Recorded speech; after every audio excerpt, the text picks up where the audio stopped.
مكرونة الكلوني دائما ناكلها مالحة، اليوم راح ناكلها حلوة. طبعا أول شيء راح أحتاجها هي هاي مكرونة يسموها الكلوني. مال بورك. اي والله. راح أجيب طاوة نخليها. خلصت. راح أضيف. أنا أحط. ضيفي. مو هيجي. وشلون؟ مو هيجي. هاي هي شكل المكرونة بعد ما تحمرت بالزيت.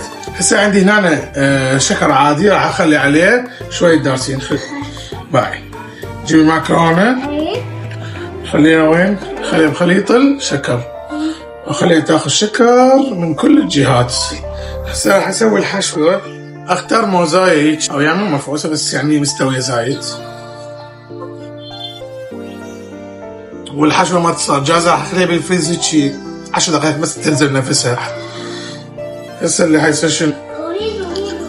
دخل اهو نضغط.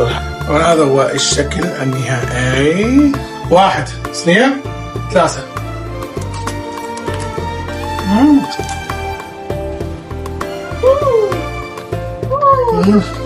كل لا تشاركوا الفيديو وتابعونا دائما متابعينا. باي.